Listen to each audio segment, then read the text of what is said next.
Well, hi there, Kevin. How are you doing today? Warm. Warm. It's hot. It's hot, ladies and gentlemen, and non-binary listeners in Los Angeles. It's the quarantine. It's a heat wave. We're dying. I'm trying my best to emulate a sweat lodge in my own room. So if I sound like I transcend at any point during the recording, that's what's happening. Wish me Yeah. luck. Yeah, and if you hear any like other kind of like warbling sound effects from us, it's because we're trying not to die while recording this with fans on in the background. So that's that. I care about good audio quality, but I also care about my own health and safety. Yeah, It's a fine line to walk. I'd like to get through this without passing out. James, you wanted to mention that there is something happening this weekend, which I'm Oh, tepid as fuck about. last episode was our 100th episode. I Mm. built it up. I was super pumped about it. We were going to be covering Comic-Con, and there was going to be all these awesome stuff happening. Everyone knows how that went. There was almost nothing. There's almost nothing. And I thought, oh, just people just like don't have trailers for us. Turns out they do. They just are hoarding them for their own type of events. And I'm looking at you, DC, because this Saturday, so for us, it's 2 days from now. For you listening, it's 2 days ago, is the DC Fandom Event. And it's essentially mini Comic-Con, but just for DC properties. So literally any kind of DC trailer we should have gotten at Comic-Con, we should have gotten it there. They withheld it, and they're like, no, we're going to save it for our own event. And now we're doing that on Saturday. I'm super tepid because I'm getting serious episode 99 flashbacks where we were sitting back and saying, oh, no, trust us. There's going to be a lot happening, and we'll be there to cover it every step of the way. And look how that turned out. We talked about the featurette for Antlers. Look, we got burned hard, and we'll never be duped again. Having said that, we at least know that next episode we will be talking about some DC stuff, unless we don't. Well, the good news is we have stuff to talk about for this episode. We do have plenty of trailers. We have amassed a bunch. Thankfully, the streaming services have just somehow keep making things. So we are going to be going cross country today. Won't you join us? I mean, I will. I'm there. I'm shotgun. I'm riding shotgun, so.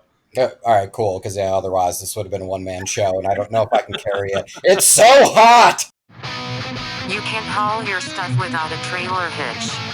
Trailer hitch.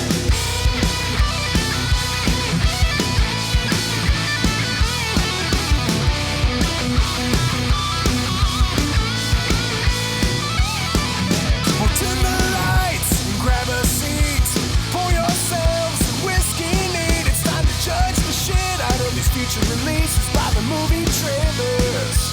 We're trailer hits. This movie might totally suck, but the whiskey sure is going down fine. Yeah, we're trailer hits. Yeah, I don't know about you, James, but that's kind of how I've stayed cool, is when it gets too hot, I'm like, all right, I'll just get into my car, because that has air conditioning, and then I'll just drive around. It's basically like a lazy roller coaster, where I just sort of like circle around a particular neighborhood for a while, and then eventually cool down, and then come back in here and just repeat the sweat lodge process. Yeah. So Yeah. we're going to carry that tradition with cross country. We're going to see if the opposite end of the country is a bit cooler. You are going to be listening to us because this is Trailer Hitch. Hi, I'm Kevin. Welcome.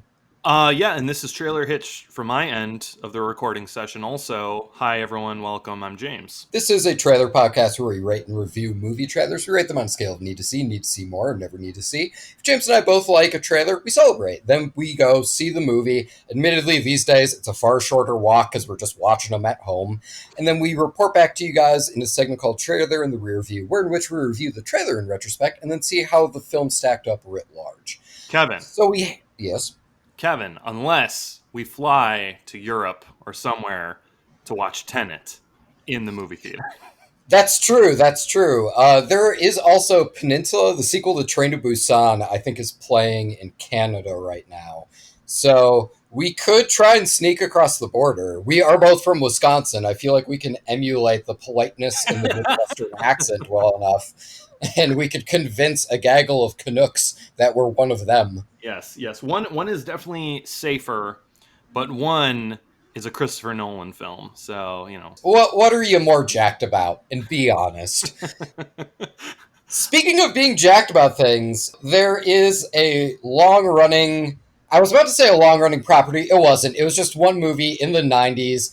But James and I certainly watched it as kids and have fond memories of it, and that's Space Jam. They decided it's time for a sequel. It's time we get new blood in here. Michael Jordan, we've kind of come to learn, is a questionable moral figure, but LeBron James seems like an all-right dude. So... He's from Cleveland. He's got to be, right? Yeah. I was going to make a joke, but I'll be completely honest. I don't know much about Cleveland. I know about their football team, and their football team hasn't been good for a long time. So I assume they're a patient folk. But outside of that. So we have Space Jam 2. And James, you alerted me to this. Why don't you tell the people what we got? Okay, so I was seeing it blowing up all over the internet. Space Jam, A New Legacy, I believe is what the subtitle is called. Indeed. There's a new teaser, everyone. Oh my God, the new teaser. It's like, okay, let's load this bad boy up. So we have the classic song from the first Space Jam movie leading us in, and then we get LeBron James in the brand new Toon Squad jersey just walking towards camera with the new logo, and then that's it. And yeah. I was not very impressed with this. I'm not looking for people to work overtime, but given that Looney Tunes and Space Jam is animation based, I know damn well y'all can do that from home. So the fact that the teaser was just, it felt like a camera test. It felt like, hey, LeBron, can you stand here? We just need to make sure that the lighting is okay. And then they threw some graphics behind it and went, all right. See, that works. Trailer 1, done. Like, camera costume tests work to amp people up for shit like superhero movies, because you're seeing a new adaptation of an iconic costume, an iconic look. When we're talking about a Looney Tunes movie, no one cares that much about how the jersey's going to look on LeBron James over other aspects of it. I think the way to save this, like, you could have done this. Like, this works as a concept, but like you said, Kevin, you got to have some hint that the Looney Tunes are involved in this movie. And what you could have done with this is you have LeBron James walking in slow motion from the right side of the screen, and then after like 2 seconds, you have Bugs Bunny walking in slow motion to join him from the left side of the screen, and then they both walk together towards the front. Boom, cut to new logo. Show people the synergy of what's happening here. Right. Like, they walk toward camera, and then Porky Pig kind of like comes into frame, and he says, "That wasn't all, folks." Oh, Kevin.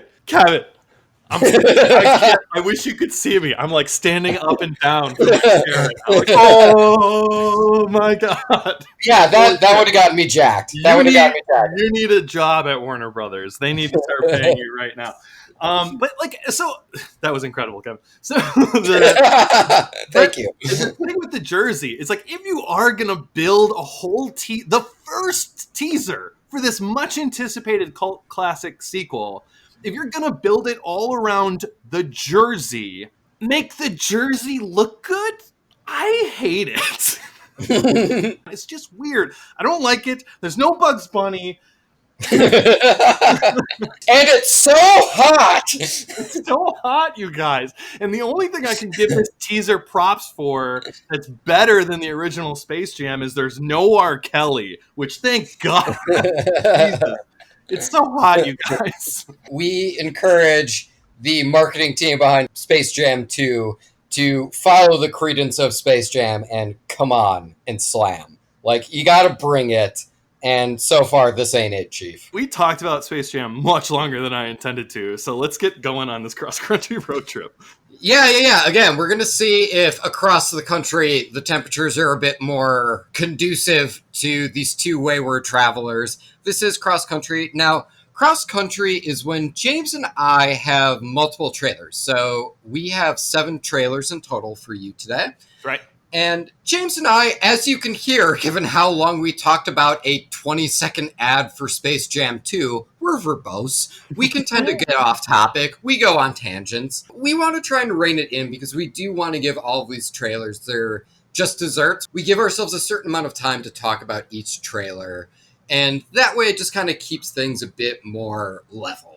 We have 7 trailers. James and I are going to be giving ourselves 6 minutes, giving ourselves a grand total of 35 minutes. That's right. Now, 6 minutes each trailer we're going to be talking yes. about. Yeah. However, if you just did the math, 7 times 6, you're correct, is 42, not 35. Here's the deal about that.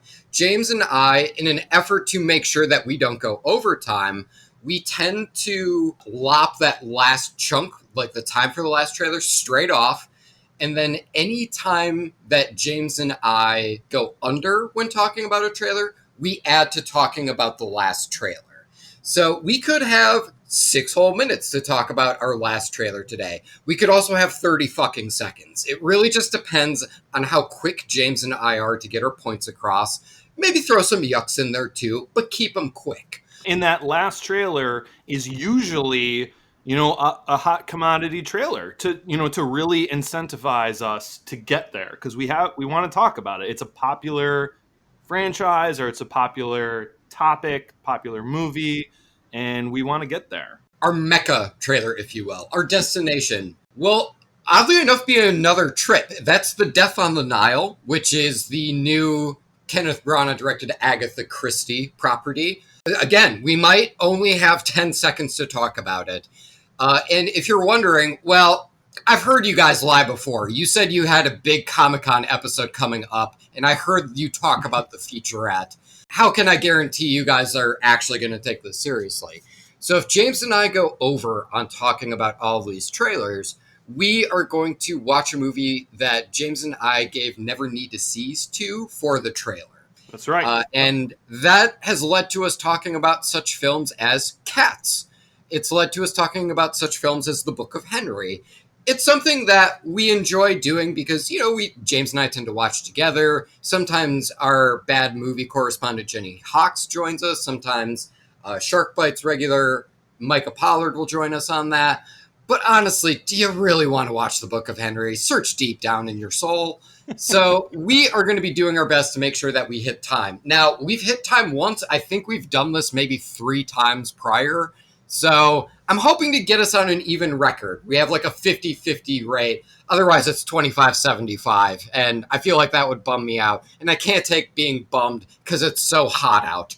So, James, do you want to hop in this car in here with me? I got air conditioning, and we got trailers to talk about. I got the corn nuts and the Monster energy drink, so let's do it.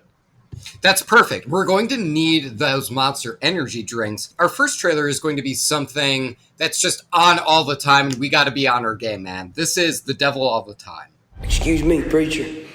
You got time for a sinner? Please allow me to introduce this next trailer. This is The Devil All the Time. I'll give you guys just a heads up, a little bit of shtick in terms of what this is, like a little mini synopsis, then we'll get right into it. James, you started the time, right? Fuck. Sorry. It's okay. It's okay. No, I'm glad because I realized I didn't preload that, and that would have bummed me out if that counted for time. Okay. All right. Hold up.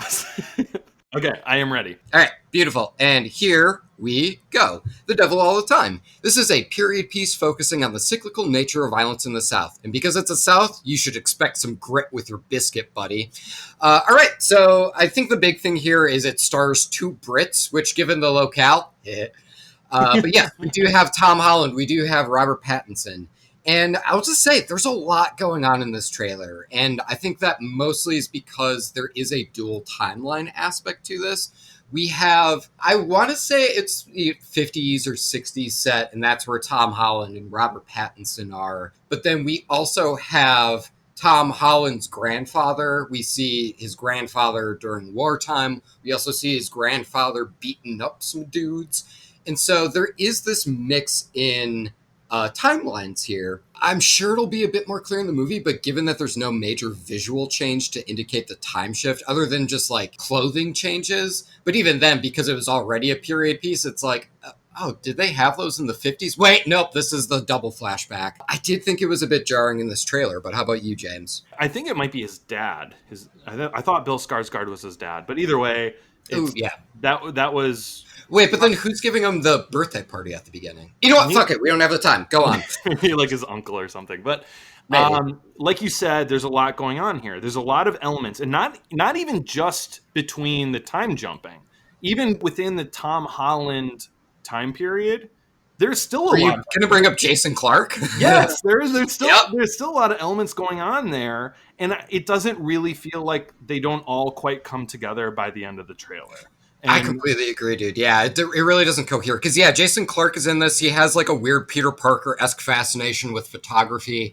And, yeah, he doesn't really factor into that last montage. And so, I mean, maybe I could bullshit given the theme, because it is seeming to comment on the nature of violence and how it's not something these characters want to do but kind of feel forced into it. Mm-hmm. I could maybe bullshit maybe I can see where this movie is going to go based on this trailer with Jason Clarke, but as you heard, we don't have the time. Yeah, and I will say I do like that theme a lot. James, can I get a boo for violence? Boo! Oh, I agree. Yep, we're in accordance here. Boo to violence. And, you know, the preacher angle with Robert Pattinson, it seems to be taking the there will be blood aspect and making it a bit more literal, which, sure, I can appreciate that.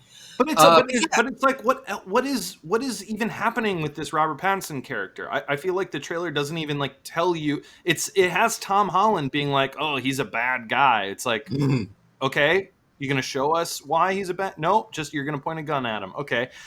There's a lot of people pointing guns at other people in this trailer. Yes, absolutely there is. Yeah, you're right. They don't really show the consequence of Robert Pattinson's preacher. He's not necessarily trying to invoke more violence. It's not like he's trying to rally the town to do something that Tom Holland is in disagreement with, I suppose. And yeah, so you're completely right. It's basically just, I like the old priest better, which, like, all right, word, but I don't see why you have to point a gun at Robert Pattinson over it. Yeah. So I get it, man. This is a need to see more for me. Yeah, I thought, like I said, I mean, it doesn't really all quite come together very well. Like, the pace is surprisingly works really well. Like, it's edited really nicely, but in terms of following, like, a cohesive story, it's all over the place. So while I think it looks good, that aspect alone has me at a need to see more. So, all right, beautiful. And time! Pause. We did that with 1 minute and 48 seconds to spare, Kevin. Hey-o! I think we're going to be in good shape for this cross-country road trip. I think we're going to make excellent time with our itinerary. We're making excellent time. Thank you again for the monster. Mm-hmm. All right, so as of right now, we have 108 seconds to talk about Death on the Nile. I'm liking it. Let's try and bump that up, huh? Things might get a little bit bumpy here, James, because this is on the rocks. It's nature. Males are forced to fight, to dominate, and to impregnate all females. On the rocks. When a woman's marriage is caught in a rut, her womanizing father suspects foul play, and the pair begin to investigate if her husband is cheating. So first and foremost, who had muted romantic comedy on their 2020 bingo card?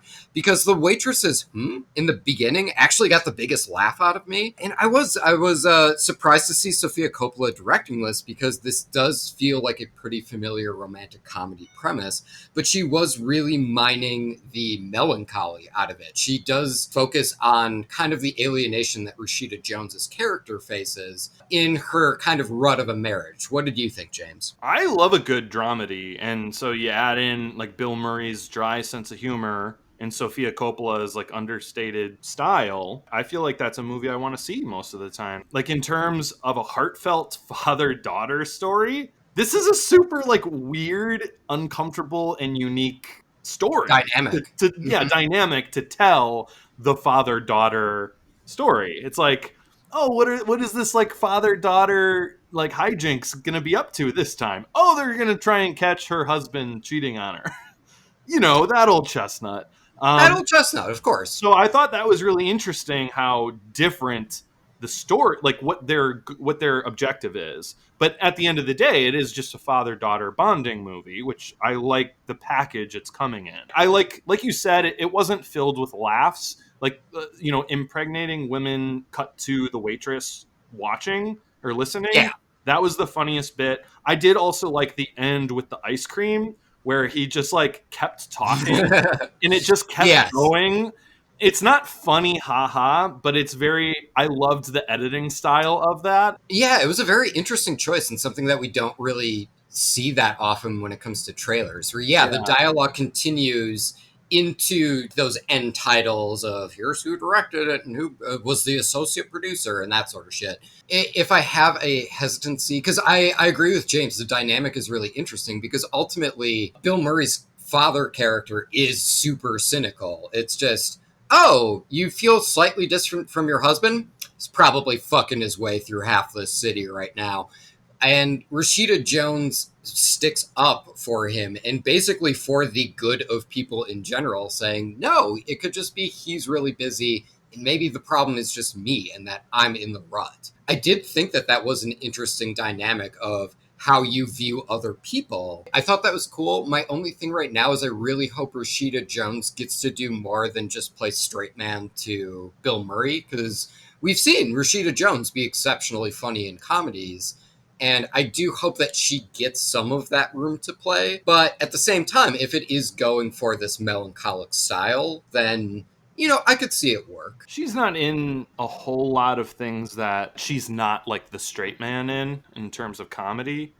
I feel like that's fair. I feel like even in Parks and Recreation, everyone around her is a caricature, and she is like the straight person audience surrogate that's just reacting to how crazy everyone's acting. Even if you take a ridiculous comedy like Angie Tribeca, which I think is really funny, she is playing it super, super straight though, because everyone is, because that's the point of the comedy of that.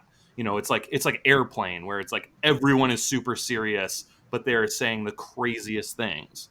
So I haven't seen her be that wacky before. But who knows? Maybe she is as dry as Bill Murray is, and the trailer just didn't highlight it. Yeah, that's totally fair, man. Okay, I'm gonna go ahead and give this a need to see. I actually really dug this. I did too. You don't usually like dramedies. Double need to sees here. Hey! And stop. And stop. We got 55 seconds. Dude, we are fucking crushing this right now. That's practically a minute. Dude, we almost have 3 whole minutes to talk about Death on the Nile. We have too much time to talk about Death on the Nile.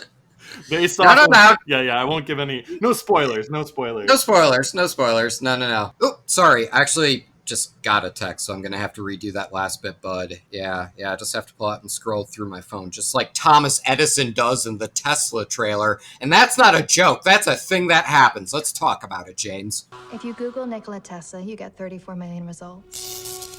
It's basically just 4 pictures. All right, so we got a Tesla biopic, which I know sounds boring, but what if I told you it had iPhones and cats? Yeah, I feel that too. Okay, so basically this is a Tesla biopic, which, again, we've actually talked about the current war just recently, I think like within the past year or two. So Tesla biopics, they come and go. But this one also includes a narrator who is in period-appropriate garb that's also on her laptop showing you pictures of Nikola Tesla.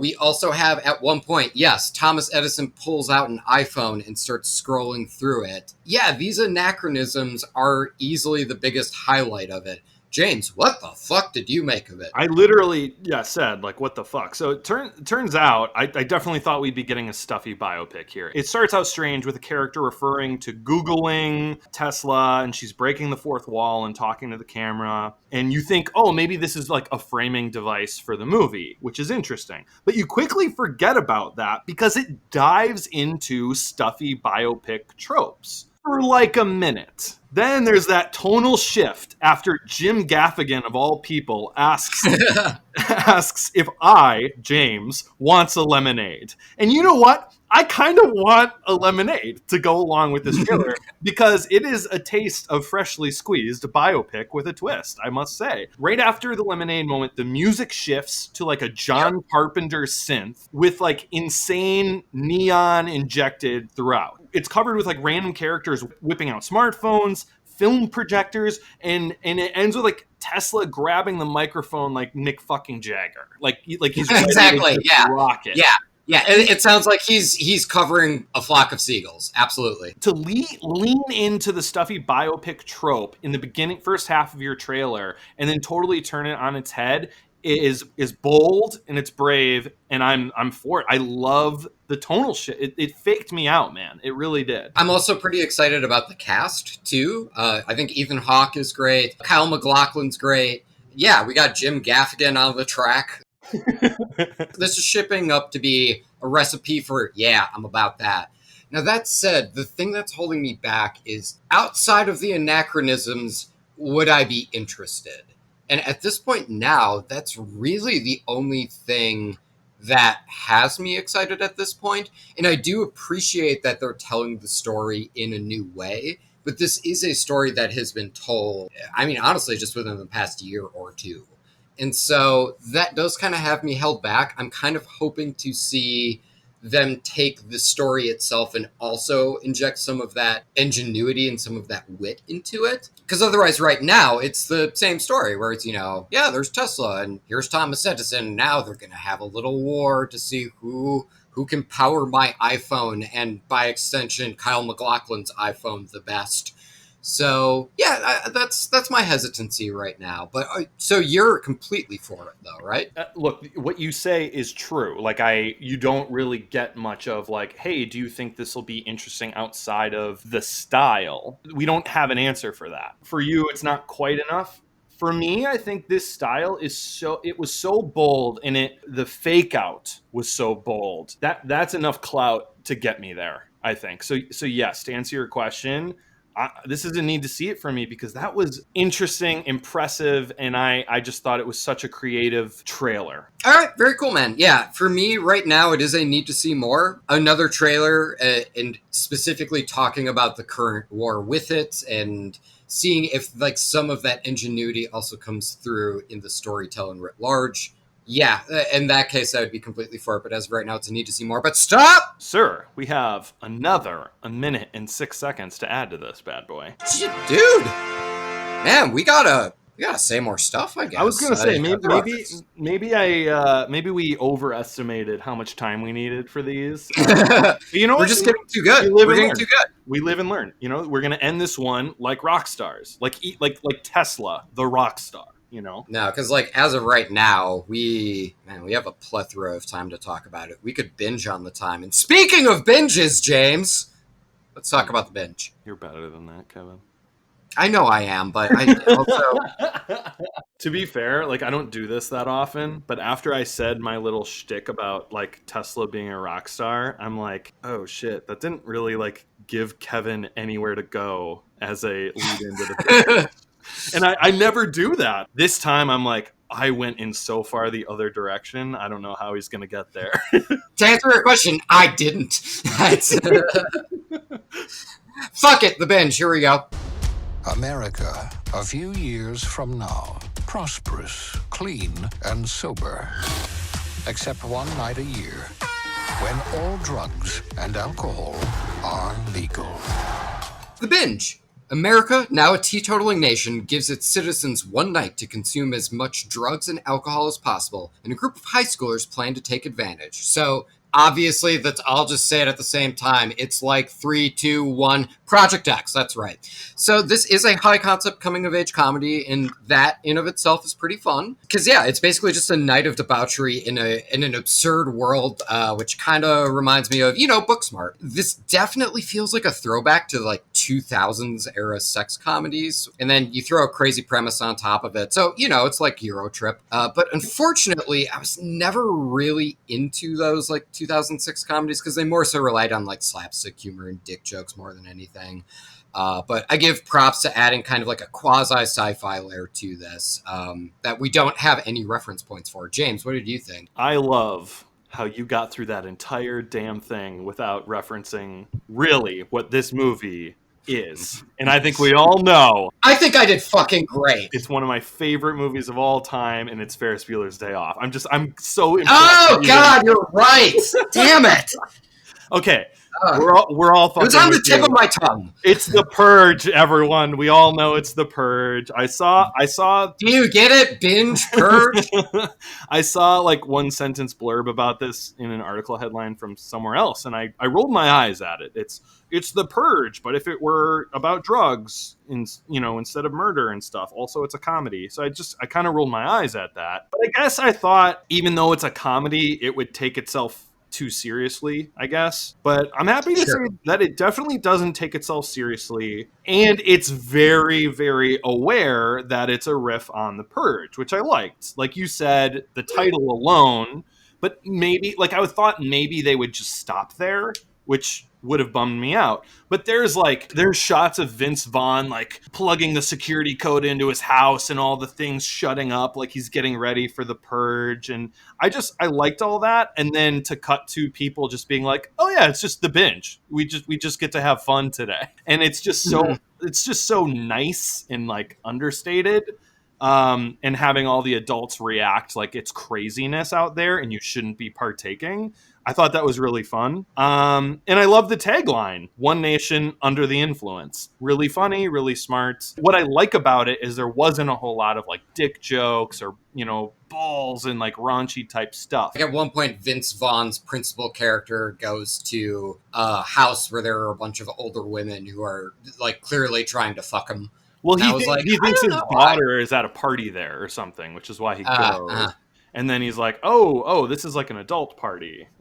Yeah, I don't know. I actually, because my expectations were so low for this, I actually came out this on the other end really digging it. It didn't blow me away. I like the main character who, like Kevin referenced, he's in Booksmart. The really, really long-haired guy that they meet halfway through the trailer. From American Vandal. He's hilarious. He's also from Booksmart, I think, isn't he? So I think we have some really good, like, comedic young people in here that I'm really excited to see. It didn't blow me away, but it did impress me more than I thought it would, enough to garner this a need to see more for me. This for me is a never need to see. The most of the trailer was talking about its high concept. Okay, that's fine. And maybe if I get another trailer where it's like, and here are like their specific stories.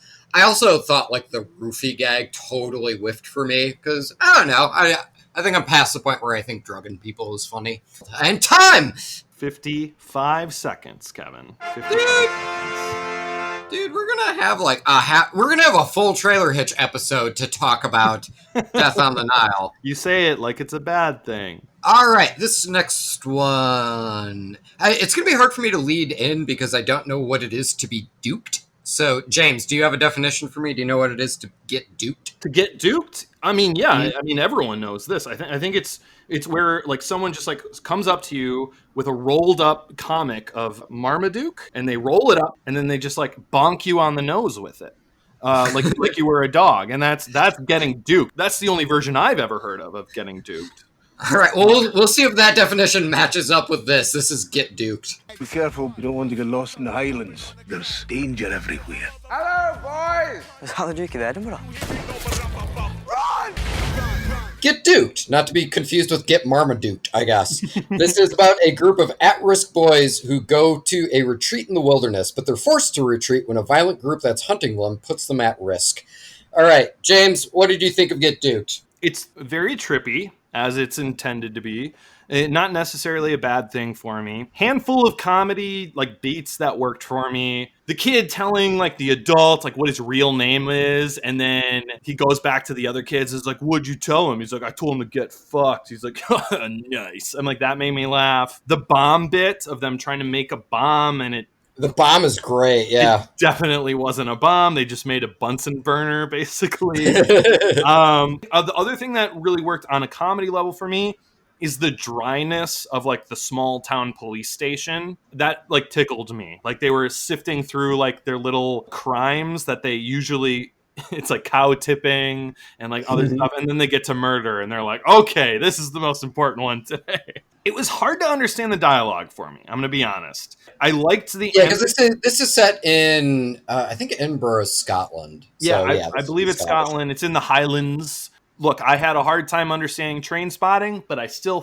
fucking loved that movie. So that doesn't necessarily mean it's a bad thing. I liked the energy of the trailer's editing a lot, but I didn't feel like it always matched like the subject matter that it was covering. It just felt kind of out of nowhere at times, like especially when they're like introducing DJ whatever. Like the editing was very weird and psychedelic, and yeah, there is a point where they take hallucinogens, and that definitely does cover a lot of the trailer. And that was like, and that's the last thing I wanted to say about it. I could take or leave a lot of stuff in here, but like for example, that drug bit, it felt very tacked on because like quote unquote trippy drug scenes are like now trendy in a lot of movies, and it's like we just got to fit that in somewhere. Like Booksmart had a trippy drug scene. It's just kind of like a thing that I think scriptwriters are just like being like, we have to have a trippy drug scene. You got to put it in. I didn't feel like it really fit in this. We're being hunted in the Highlands type of movie. Yeah, what does getting stoned off of your ass really do in this circumstance? And if the joke was absolutely nothing, then I'm cool with that. But I do think they had to milk that a little bit more for that to land with me. Land, right, yeah. Yeah, and something I was really missing in this trailer was the violence, because this does certainly hint at this being a pretty violent movie. We do see kind of like the aftermath of blood and gore on these characters, but we never actually really see, aside from one dude aiming a gun at them and then a botched bomb throw, there really isn't any violence within the trailer, and especially because I feel like that would have paired well with like the setting and also the cluelessness of the small town cops. I think we did kind of need to go there in this trailer just to like completely improperly establish the threat, aside from them finding one corpse, you know? Yeah, so it's like if they could have put that in and then maybe, and I know it's fighting words when it comes to a comedy involving teenagers, but maybe skip the hallucinogen sequence and you know, maybe like kind of focus more on like the actual external threat within the story. Yeah. And this is something, dude, it's going to pain me to say it because you know me. You know, I'm a fan of Run the Jewels. I do think they needed at least a second song in this trailer because the one that they use, like the beat for it, it really did help establish the mood and the tempo right at the beginning.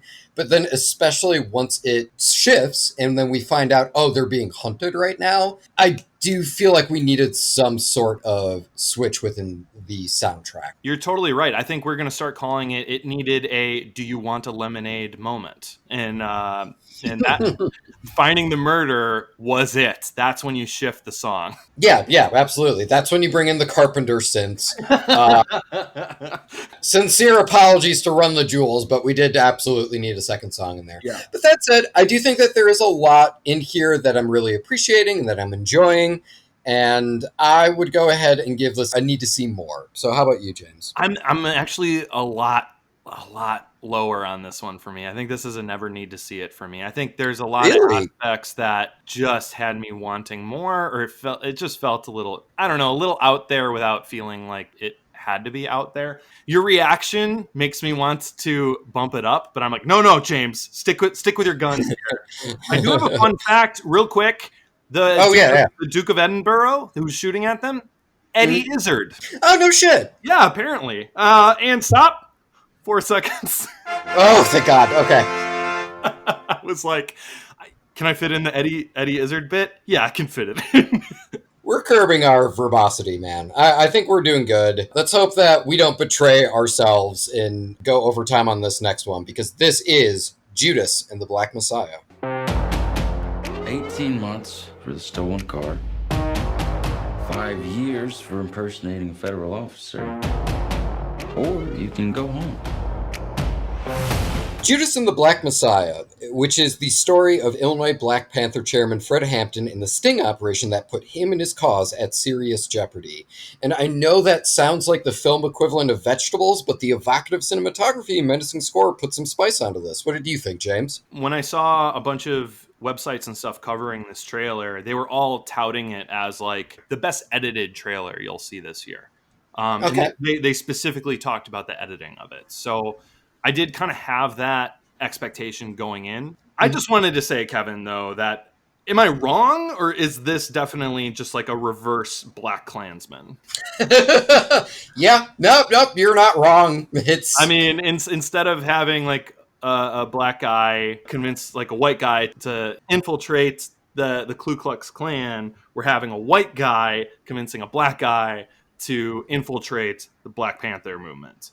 Yeah, complete opposites too, because clearly the Klansmen and Black Klansmen didn't really have pure intentions at heart. But as we can see in this trailer, Fred Hampton really just trying to make people's lives better. And so that, it is the complete antithesis. Yes, and that's the most important part, is like, oh, this trailer knows the Black Panther isn't like an evil organization, whereas Black Klansman, it's like, no, we know the Ku Klux Klan is bad. we have to get We're that all across. on the same page. We are not for, our movie is called Black Klansman. We need to be clear that we are against the Ku Klux Klan. And this in this trailer did a good job of like setting up the stakes while also saying the Black Panther movement wasn't like a terrorist organization that it's painted out to be, at least not like as a whole, like as an overall movement. But yeah, so taking into account all those websites that said this is like the best edited trailer of the year, I'm going to say this. It builds perfectly. It sets up the plot very clearly with no hesitation. It presents emotionally charged conflict. It highlights top-notch acting at every angle. Mm-hmm.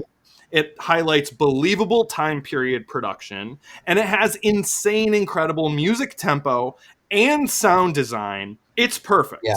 It's a perfectly edited trailer. Easily one of my favorite trailers of the year. Those other websites did not oversell it. Need to see it for me. That's all I have to say. It's perfect. Okay. Perfect trailer, Kevin. I guess so. We have some conflict on this trailer. Best trailer of the year. Have you seen Defy Blood's trailer? Like, fucking, let's take a deep breath. Which one has "Time Has Come Today" in it? That's what I say. Oh, otherwise, one definitely has it beat on song choice alone, and that would be Defy Bloods for sure. I know we had conflict on it, but I'm just gonna say it. I fucking love the "We Are Little Zombies" trailer a lot. But that said.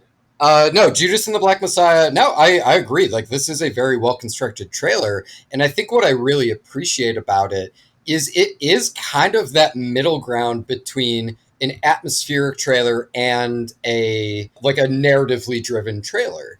This is one that tells you exactly what you need to know about the story, but it's also really economical in how it tells it. Isn't really a whole lot of dialogue in it. Really, like, the drumming refrain throughout all of this is Daniel Kaluuya as Fred Hampton making the call for revolution. We do eventually see there's going to be guns. there's going to be shootouts involved between the Black Panthers and the police force too. Well, and Lakeith Stanfield, like, running along that rooftop. He's getting in the mess, but he also pitches the gun too, so it's like he kind of knows he can't actively participate in it. There is so much information that's packed into this 2.5 minute trailer, and I was incredibly impressed by that. And you're absolutely right. It does highlight fantastic performances. I've said it before and I'll say it again. Lakeith Stanfield is like one of the best actors in my generation. I'm always really excited to see what he does. You throw Daniel Kaluuya in the mix, and I know, like, just on paper, holy shit, Get Out reunion. That's rad. But in addition, these are two really exceptional actors. Jesse Plemons, I think, sells the cop really well, because the cop isn't necessarily mustache twirling in his villainy. He's just dead convinced he's right, and he's exploiting the system for his own gain. And that's the time, Kevin. Shit! Okay, sorry. You already gave it a need to see. Okay, I'll just finish up by saying, yeah, overall, highly encourage you to see this trailer. It is one of the year's best. I will give this a need to see as well. James... Shit, bud, sorry. What's wrong? How much do we go over? We got to take away 17 seconds. So not very detrimental, Kevin. Not all that bad. So do not feel bad at all.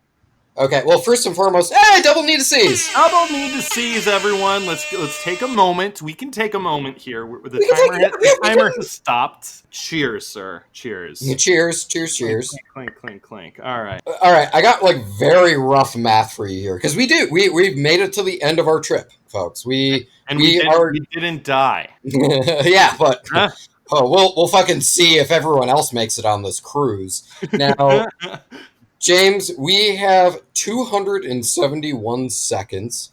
I'm trying to do the math right now. It's not easy math because it comes out to like a little over 4.5 minutes. Let's do 4:35 just because I'm not going to double check you. Fuck math. That's what we say. Folks, let's see who all makes it on this here Nile. I have investigated many crimes, but this has altered the shape of my soul. Here we go. This is Death on the Nile. Holy fuck, there's an Agatha Christie cinematic universe. So the ACCU, which henceforth will be pronounced as a Q, like a sneeze, their next venture involves a scandal on a ritzy boat cruise. So it's basically the Accuse Speed 2. And I'll just start by saying, James, man, for how horny this thing is, I thought it would be more fun. What did you think? Well, I'm glad you referenced that aspect of it. I read a different review describing it, saying, I had no idea Agatha Christie could be so steamy sexy. And I mean, yes, I subscribe. I agree. And I'm there for it. I love a good sexy mystery. A woman is pleasured on a dance floor, and I kind of had to sit back and go, man, we've come real far that we can show this in a trailer. Good for them. So yeah, it's very steamy and sexy, like you said. That worked for me. You know what sold it for me is the mixture of how sexy it was mixed with the Depeche Mode song.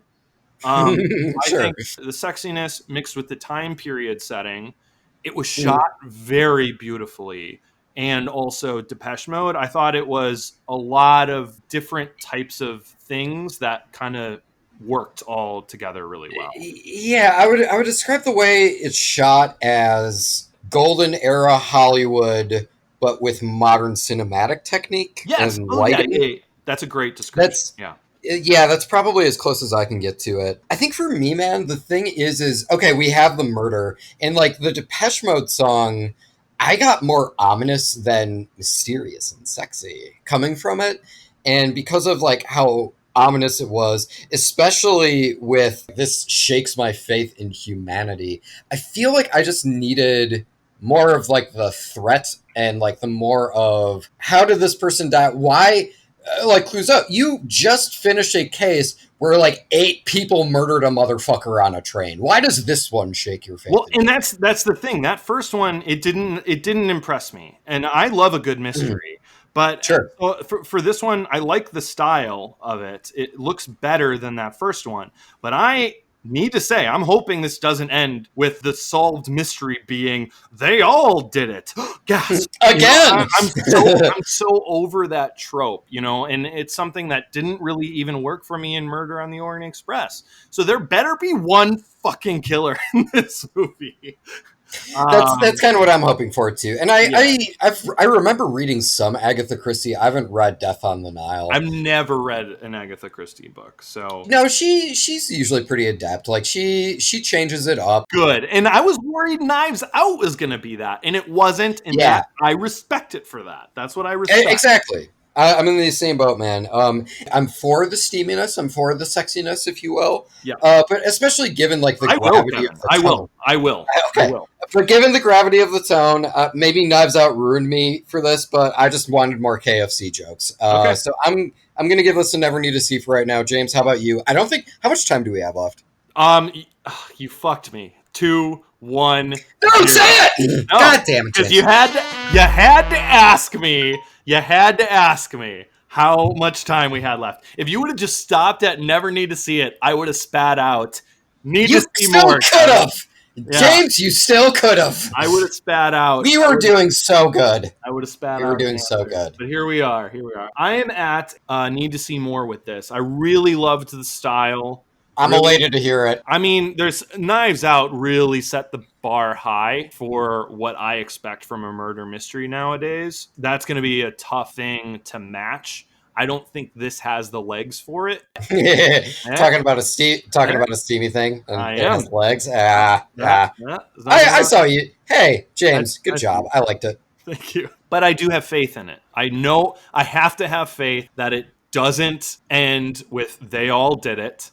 Because that is the most, like, when you set up a mystery where it's like they all had a motive, it's like, okay, that's great. That's good mystery stuff because now we don't know who did it. We need the smart detective to suss out all the details to figure out who did it among everyone who had a motive. When you end it with they all had a motive, so they all did it, I'm like, that's the obvious answer now. So that's not a twist anymore. That's literally the obvious answer. Where was I going with this?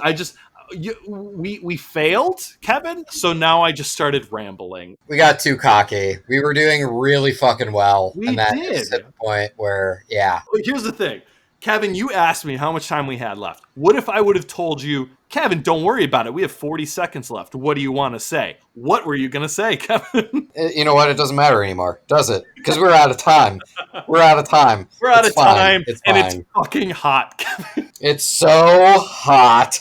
And yeah, all right, fair enough. We'll watch a movie that James and I both gave never need to cease to. That's right. James, why don't you talk us through the process, how we decide that, and I'll see what potential movies we have. All right, ladies and gentlemen, here's the deal. Kevin and I, as he mentioned in the introduction of the show, we give ratings, and sometimes those ratings are never need to see it because we don't think it's a very good trailer. And every once in a while, Kevin and I both agree that a trailer is a never need to see it. Now, we compile those trailers into a list of movies that we have all said they are never need to see. Then we put that list into a machine, and then the machine spits out a couple options, and then we throw those options onto a poll on Facebook, onto Twitter, onto whatever, social media, yada, yada, and then you guys vote.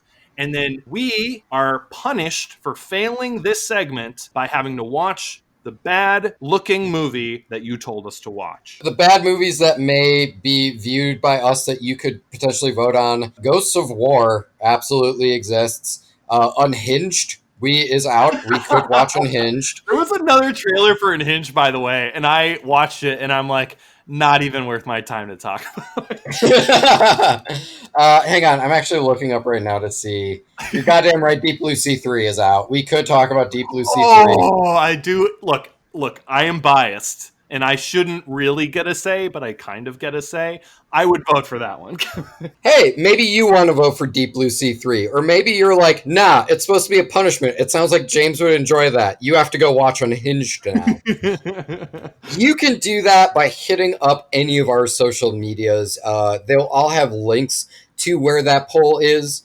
So if you, for instance, go to Facebook, just search Trailer Hitch Podcast, you'll be able to find us. That will link to our poll. Or if you want to get direct to the source, you can go to Twitter at Trailer Hitch Pod. You'll be able to vote within that poll. Or if you want to click on a link, you can go to Instagram. Just search Trailer Hitch Podcast on Instagram. You should find us there. If you are on YouTube, you can leave a comment and be like, well, can I vote for it? Here we'll be like, no, go to the Twitter poll. But we do appreciate comments anyway. You're welcome to say whatever you want down there. And by the way, as long as you're on YouTube, why don't you go ahead and like and subscribe and do all the things that help us find more listeners. And if you're not listening to us on YouTube, that means you're listening to us on Stitcher, or that means you're listening to us on Apple Podcasts. And hey, why don't you do all the liking and subscribing and reviewing things on there? Because that also helps us find more listeners, and we really appreciate it. And if you're not listening to us on any of those platforms, can I ask what you're listening to us on? Because at that point, I'm pretty sure that's all of them, and that means we're on something I'm not aware of. And if you want to drop an email at trailerhitchmailbox@gmail.com, I'd really appreciate that, just so that way I can keep track of where this podcast is going. Before we go, we would like to thank Danny Schmitz from Lost in a Name for the amazing intro song that you hear at the top of every episode. We would like to thank our bad movie and social media correspondent Jenny Hawks for her sterling work week in and week out. Buddy, if you're listening, buckle the fuck up, because we're probably going to watch Unhinged or Deep Blue Sea 3. I'm going to be honest. She'll be thrilled if we're watching Deep Blue Sea 3. She likes a good shark movie. Any Unhinged stands out there, you're going to have to show up in force, because it sounds like there's going to be a lot of Deep Blue 3 votes coming in. We would also like to thank Rachel Ashley for the amazing cover art that you see on our various social medias and platforms. You can find her work at Mighty Creations on Instagram. And we would also like to thank Casey Clowers for the amazing outro song, which you will hear momentarily. James, we tried. It came in vain, but hey, I still appreciated this cross-country trip with you. Thank you so much for joining me. Now that we're at our destination, fuck me, it's so hot here too. You can't mount holy sails without a sailor stitch, and you can't haul your stuff without a trailer hitch.